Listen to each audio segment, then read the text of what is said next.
All right, so let's go through a few of these anatomical terms and make sure we're comfortable using them.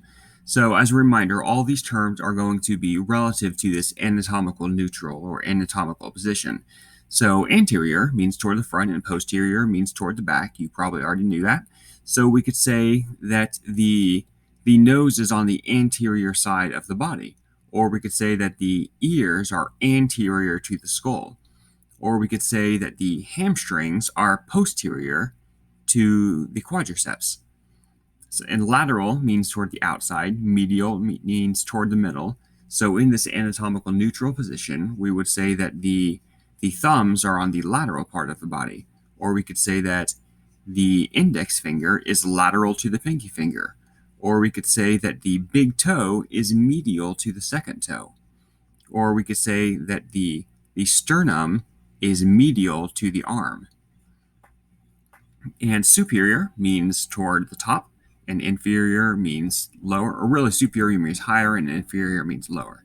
So we could say that the head is the most superior part of the body. We could say that the feet are the most inferior part, but we could also say that the calves are inferior to the upper leg.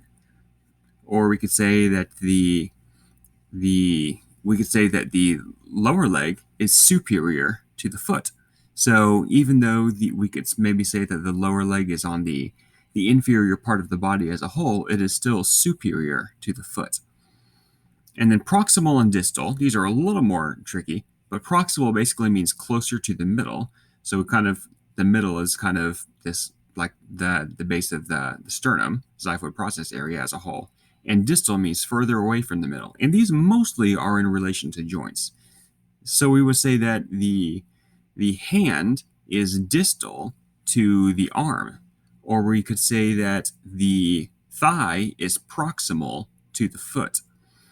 And these are all relative to this anatomical neutral. So even if you're in a different position, these are still kind of relative to this position, if that makes sense. So even if you had your hand and your hand was over your heart, like you're saying the Pledge of Allegiance or something, we still consider your hand to be distal to the forearm, let's say. Even if it's physically closer, then still all of these terms are in reference to this anatomical neutral position. So even if you move your body so that it changes, we still to stay consistent, we still use these terms all relative to this anatomical neutral position. So superficial means closer to the outside, and deep means more deep, more closer to the inside. And these are usually in relationship to muscles. So we could say that the gluteus maximus on the backside is the superficial gluteus muscle. And then we have other muscles. We have our deep rotators, which are way down right next to the bone, and we could call those deep to the gluteus maximus. Or we could say the gluteus maximus is superficial to the deep rotators. So that's basically how deep they are in your body in that three-dimensional space.